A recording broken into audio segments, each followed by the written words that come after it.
In the last video, we talked a little bit about magnetic forces on moving charges. So that's basically the instance, the situation I've drawn up here. So you have some charge, plus q, moving with some velocity in a magnetic field. And so what we found was that the force on that charge, the Lorentz force, so to speak, was equal to q v cross b. Okay, so this is the force on this charge due to this magnetic field.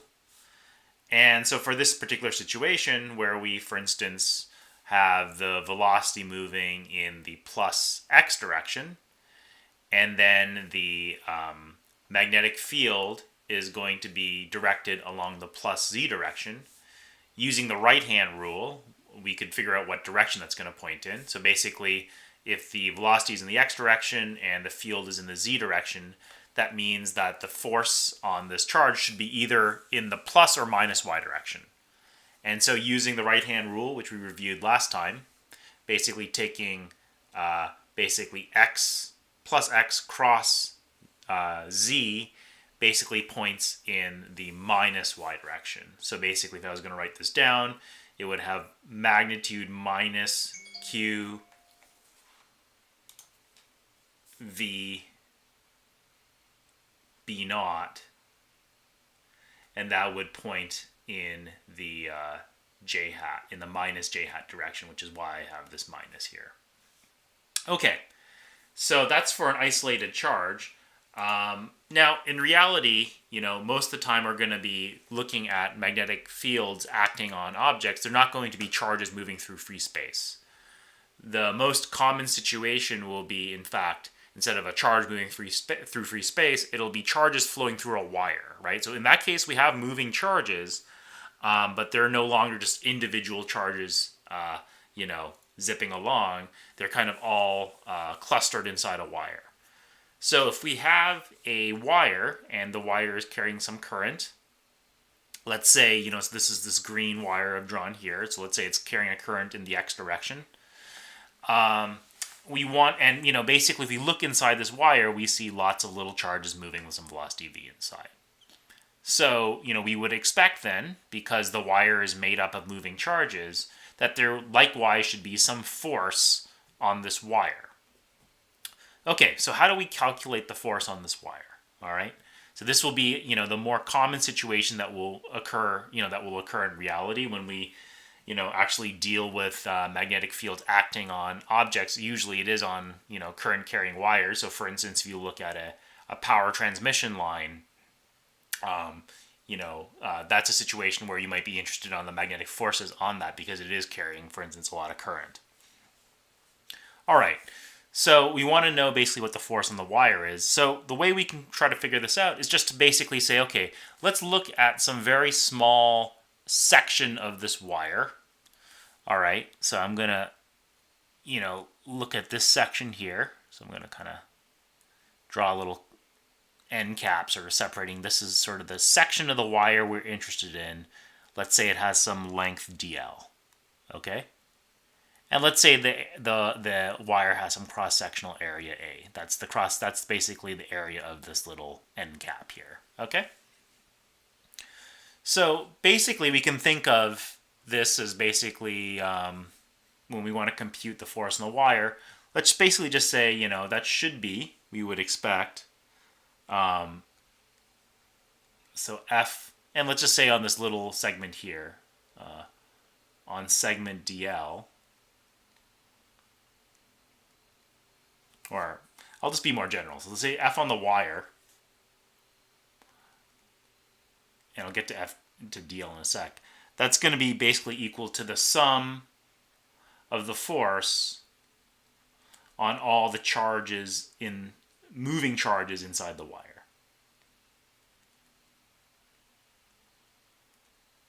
Okay, summed over the wire.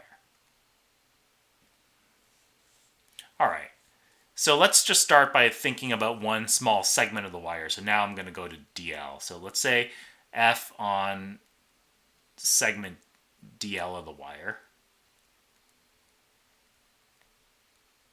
And so that's going to be just equal to, in DL, the charges in that little section of the wire. So it's going to be F charges in DL, right? Okay, so if, for instance,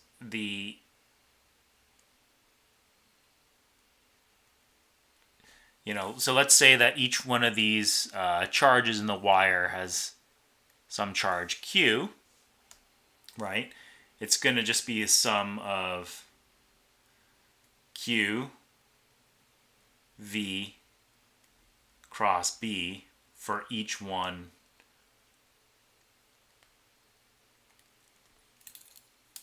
of all the charges in DL. So I'll say sum over their I charges in DL. Okay. So all I've said is that, if we have a little segment of wire of length DL, the total force on it is just going to be the sum over all the charges inside that wire. Now, if this segment DL is relatively short, right, then we can basically treat the magnetic field as being constant over the entire wire. In this particular example, the magnetic field is constant, but even if it wasn't constant, even if it was changing as a function of x, for instance, if this segment was sufficiently small, we could treat just the magnetic field as being constant in that range, right? Also, since this segment is very short, we can basically treat all the velocities. So you can think of the velocities of these charges as basically flowing, down the wire. If the wire was windy, that velocity would change depending on where you were in the wire. But, let's say DL is quite short, so the velocity for each one of these charges is going to be parallel, okay? So in other words, I can just write this as, let's say Q V cross B, assuming that B is constant everywhere in the segment DL. V is going to be the same. We'll say it's going to be the same everywhere because I said this length is very short. Q is going to be the same for all of them. And so this is going to be times the total number. So this is the force per charge, right, times the number of charges in DL. And pardon my crappy handwriting. All right. So what is this, right? We want to know the number of charges in DL. So let's just assume, for starters, that there's some density of charges in the wire, right? So let's just say that there is the density of current carrying charges. So that's the density of moving charges. There's actually many more charges in here because there's lots of electrons that are bound to the atoms in here that don't move. We're not really interested in those. The density of the ones that are moving, we'll call that little n, okay? Little n. Okay, so the number of charges in length DL is going to be equal then to the density of charges, right, times the volume of this little cylindrical section. So that's going to be equal to the cross-sectional area, A, times the length of that section, DL. Okay, so that is going to be equal to so basically this is a density. So this is this is a number per volume, and this here is a volume. So that gives us a total number, okay? All right, so then what we have then, so I can write, I'm going to move this over here. So basically F on segment DL is going to be equal to, I'm going to bring this over here. So it's going to be equal to N times, or rewrite this here. So I'm going to bring this out into the front. Okay. So basically I'll have a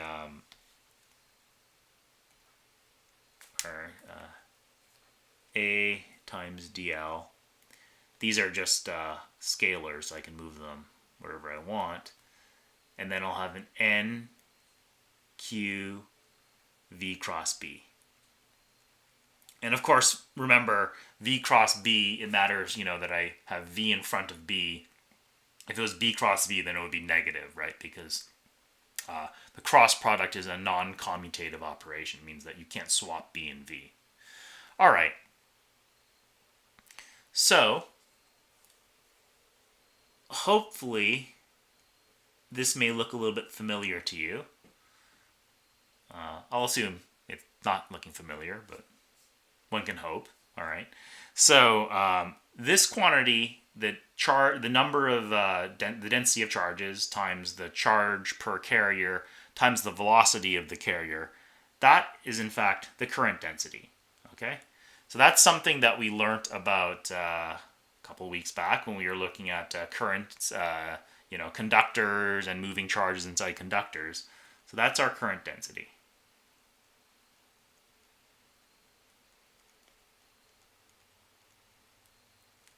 All right.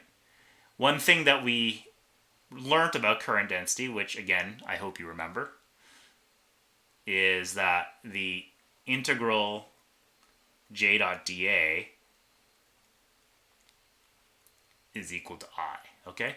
So again, current density is a vector. I, current, is actually not a vector. Okay? I is just a scalar. So in this case, I is not a vector. I don't say I, even though it's going in the x direction, I don't say I, little I hat. It's just scalar I, but I can just say it's, I'll define it as flowing, for instance, from left to right in the wire. Okay? All right, so basically what I have here then is this quantity here, so I'm going to rewrite this.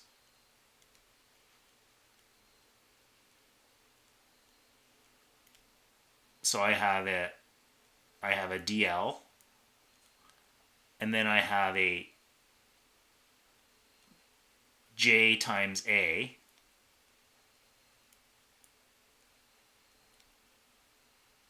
or that looks a little weird. I have an a, and then I have a j cross b.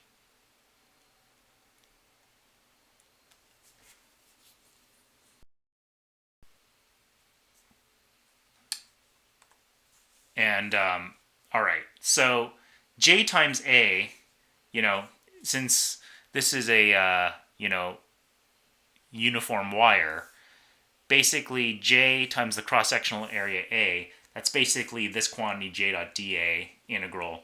So that's basically I. So this is basically our current I, okay? But it has a direction. But I just said earlier that the current is not a vector. So the way we're going to write this is going to be a little weird. Okay, so magnitude A times magnitude J is I. But we want this to still be a vector quantity. So the way I can actually kind of make this a vector quantity is I'm going to make dl a vector, right? So dl is just basically, a vector which is parallel to the length of that little tube that we're considering. So it's the path length here, right? Cross B. All right, so let me just explain, why I can do that. So again, the current density is a vector. The current density, J, is basically defined by the velocity of the particles that are moving along the wire, right? So basically my J is pointing in the direction of V. Now, since the charges are moving kind of along the wire, right? The charges are moving down the wire. V is going to be parallel to dl, right? So as long as I can define dl as basically being parallel to the wire at every point, I know the charges are always going to be flowing inside and parallel to the wire. And dl, therefore, is going to always be, parallel to J. So I can do this swap here. So I can basically define the vector dl as being parallel to J. So I get this quantity here. So basically, if I consider some very small segment of wire, F on some segment of wire dl is just going to be the current flowing in that little segment of wire dl cross B. Okay, so B is what the field is locally right at that point, dl.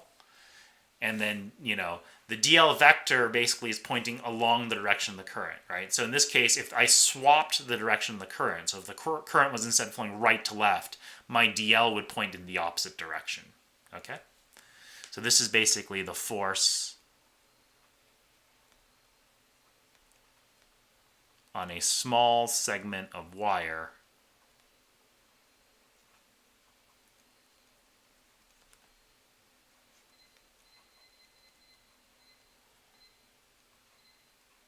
dl carrying a current I.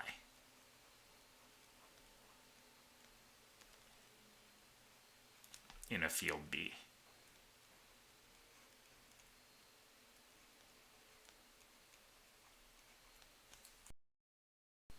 So let me just briefly recap what I did. So I said, okay, well, we're interested in knowing what the magnetic force is on a current carrying wire. We didn't know what that was initially, but we did know what the magnetic force was on a free charge moving in space, okay? So then what we said is that, well, if you look inside the wire, really what all that is just a bunch of charges, moving together. So it's basically just some collection of charges moving with some velocity v down the wire. So then the total force on some little segment of wire is just going to be equal to the sum of all the forces acting on all the moving charges in that little segment of wire, okay? So that's what I started writing down here. So the force on some segment dl, of length dl, is just going to be equal to the sum of all the little charges moving inside of it. So basically that's just this expression, QV cross B, summed over all the charges inside. Since that segment of wire is very short, we can just approximate the velocity in the field as being constant over that little segment of wire, so it's just QV cross B, times the total number of charges inside that wire, in that little segment of wire. So that's equal to the density of the charges inside the wire times the volume of that little segment, right? So what I found then is if I rewrote this equation, I had a quantity here which is NQV, which was our current density. That was multiplied by A, and we remembered that J dot dA was I, the current. So actually what we could do is we could just rewrite this quantity in terms of the total current. So there's a J and an A, so that basically gives us an I. We still have to preserve the direction and the velocity, and we said that, well, we know that the charges inside the wire are going to be moving parallel to the wire. So as long as we know the direction of that little segment of wire, that's dl, then we know the velocity, right? So it's just dl cross B, okay? All right. And you might have wondered, well, where did the velocity go? So the velocity then got embedded inside the current density, which got then embedded inside the current I. Okay, so the magnitude of this vector v is kind of absorbed in I. The direction is basically absorbed in dl. So what happens if we don't have a straight wire? So, what about, curved wire?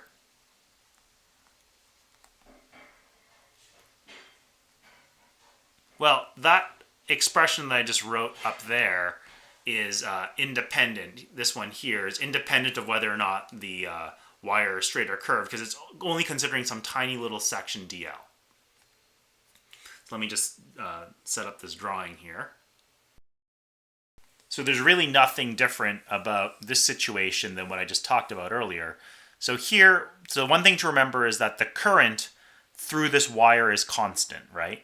So one thing that we learned about current carrying conductors is that the current coming in one end is going to be equal to the current coming out the other end. And the current, let's say, coming in here is the same as the current there, there, there.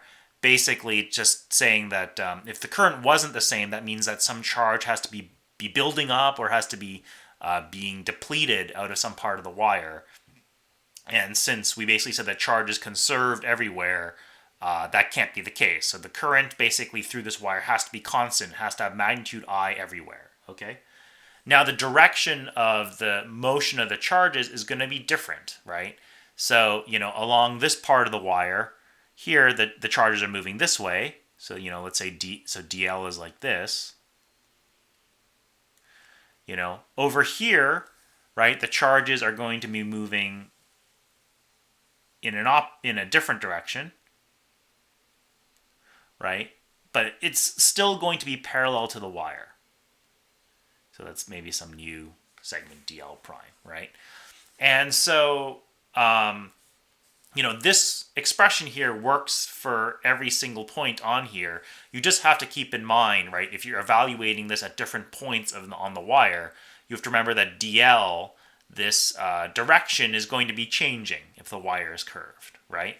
And then another thing is that B, the magnetic field, might be different on different points of this wire. Here I've drawn it so that it looks fairly constant everywhere, but you could imagine the field is doing something kind of funky, and maybe the field is pointing off in this direction over here, at which point when you want to evaluate the force on this part of the wire, you consider this DL prime segment and also what the field is at this point on the wire, right? If you're calculating what the force is on that point of the wire, then all you care about is the field at this point on the wire. That hopefully is pretty self-explanatory. All right, so now so let's imagine we have this whole, curved segment. And what we want to do now is to calculate the force on this entire segment, okay? So the force on the entire wire, or we want to know what the force is on the entire wire, not just on a small segment of it, right? Well, in that case, then what we're going to do is we're going to chop up this wire into lots of little segments, right? And so we can treat each one of these segments as being locally straight,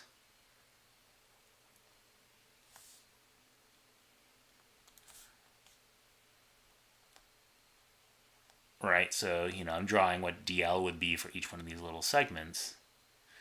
And so, F total on this whole wire here, there might be, segments out here and here, but let's not worry about that. So we'll call this the total wire. Is just going to be equal to the integral over the whole wire I DL cross B. Okay? And again, since I is actually going to be constant throughout the wire, we can even factor I out. So it's DL cross B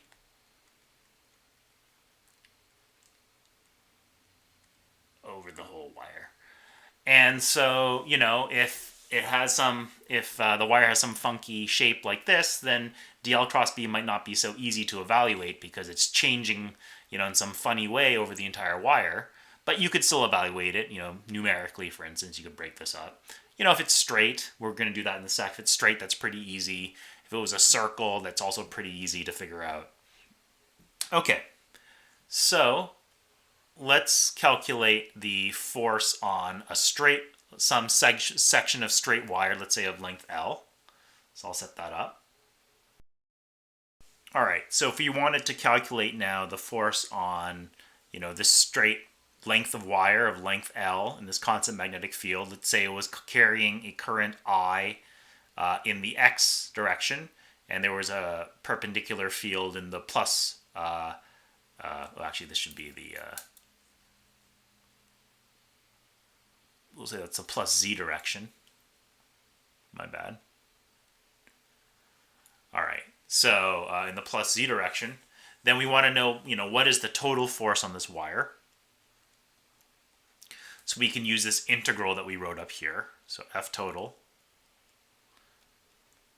is going to be the integral over the whole wire.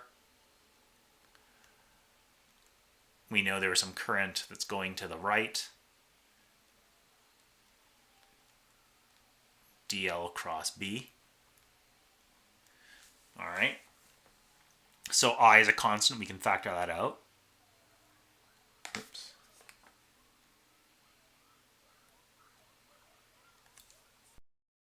We break the wire up into little sections dl. Right. dl is just going to be parallel to dx.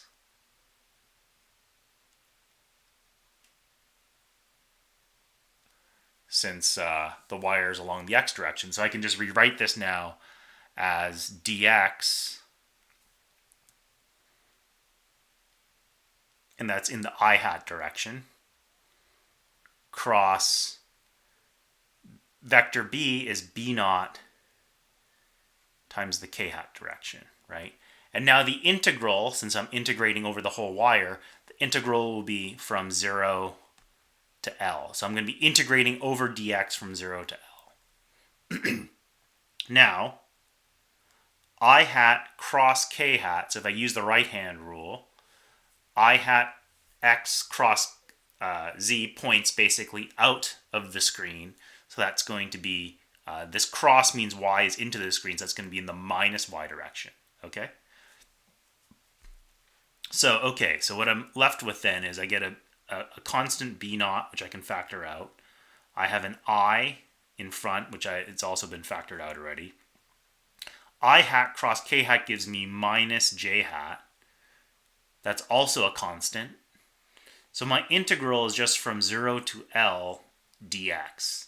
And that's a pretty easy integral to evaluate. That's just going to give me L, right? So in other words, F total on a straight wire, on this particular straight wire, is just going to be B naught times I times L, okay? And then it happens to be in the minus j hat direction, okay?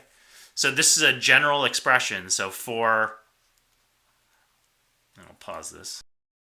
So if I have a straight wire of length L in a constant and perpendicular field, the magnitude of the force is just going to be equal to the current times the length of the wire times the magnetic field, okay? Now, if it was in a constant but non-perpendicular field, so let's imagine instead of pointing straight up, it was sort of pointing diagonally, okay, so sort of like this. So let's say it had some x component as well as some z component. Then this form here would be a little bit more complicated. The magnitude then would then have to pick up the sine of the angle in between. So basically, when you take the cross product, basically we know that's the magnitude of the two vectors times the sine of the angle between the dl vector and the field, okay? So this is a particularly simple example. I'm going to do a slightly harder one now. And so in your reading exercise, you're going to be encountered you're going to encounter a loop, a square loop, which is basically made up of 4 of these segments, okay? And so to calculate the net force on it, you basically want to consider the force on each one of these individual segments of wire, right? So since it's a loop, the current will be changing direction as you go through. That'll change the, when you take this dl cross B, since the current changes direction, you'll have to basically take into account which way the current is flowing through the wire. Okay. All right, so that was a particularly easy example. I'm going to do a slightly harder one now. I'm going to do the force on a straight wire in a spatially dependent field. Okay, so we still have the straight wire here, but now it's in some varying magnetic field. Okay, so the magnetic field, the way I've drawn it, is it's supposed to be getting weaker. So there's more field lines to the left and then less to the right. So basically the field here is stronger. The field here is dropping off the further to the right that we get. And so we'll call this end of the wire x equals 0. Oops. And we'll call this other end of the wire x is equal to L. And we'll say that the functional form of the magnetic field is basically some constant B naught over L plus X, okay? And I just wrote it this way so that the magnetic field at x equals 0 is not divergent. Because if I could have written it just B naught over X, but then the magnetic field here would be infinite. And I wanted to keep it finite, okay? So what that means is that at this end of the wire, the magnetic field is going to be B naught over L, because x is equal to 0. At this end of the wire, when x is equal to L, the magnetic field will be half what it was over here. So it'll like be B naught over 2L, right? So this is sort of meant to indicate the field is getting weaker as we go from left to right.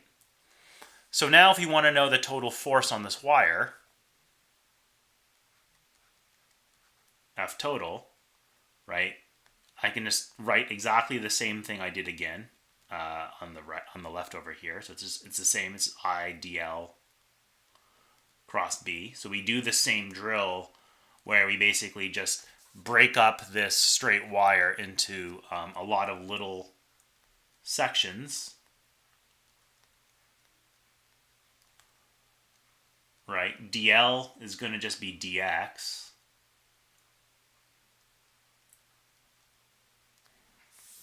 Or dx I hat, because the wire is along the x direction. So what I'm going to do now is I'm going to write, I can pull I out of the integral, and I'm going to still integrate from 0 to L, because that's still the whole length of the wire, right? dl is still going to be dx I hat, but now, instead of being a constant B naught, B will change, it'll be like B naught over L plus X. This is supposed to be a cross product K hat. All right. So there are certain things I can factor out here. So again, I cross K hat. So the magnetic field still at every one of these points, if I just took the cross product, dl is pointing to the right along the positive x direction. The magnetic field is pointing in the positive z direction, so the force is going to be in the minus j hat, in the minus y direction. So again, I can factor B naught I, and then the direction minus j hat, that unit vector is also a constant. And then I'm going to be left with an integral, but the integral is not going to just be dx anymore. It'll be a little more complicated, right? It'll be dx, dx over L plus X. All right, but that's not so hard to solve. So we know that the integral of 1 over x is just log of x. So if I did a substitution of variables where, L plus x was u, du would also be dx. So basically the integral of this is just log of this quantity on the bottom. So I still have all the constants out here, minus j hat. And then the integral of this is log of L plus x evaluated at L and 0.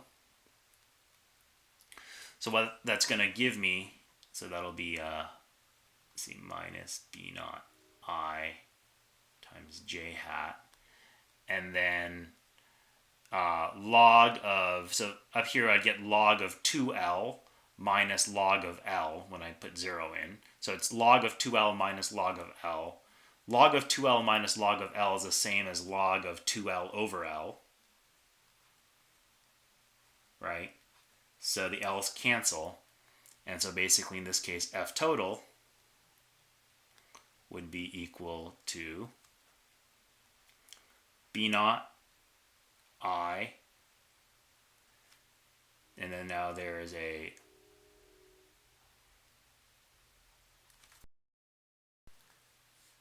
log of 2. And that's a minus in the minus j direction.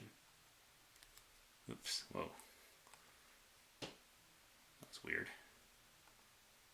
In the minus j hat direction. Okay. One thing you'll notice here is that actually I lost my L. And the reason for that is that actually this here is B naught over L plus X. B naught actually then must have units of magnetic field times L, because, you know, if B naught had units of magnetic field, which I probably should have chosen a different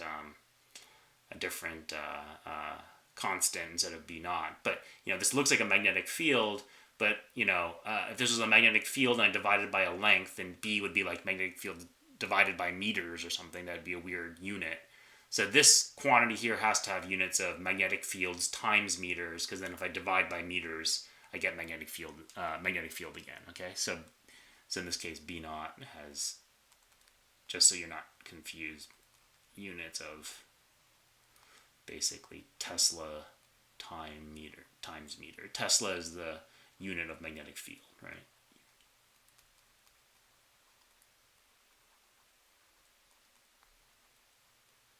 All right. So that's how to calculate the force on a wire that's in a non-constant magnetic field, and then we'll do some more examples of this in lecture.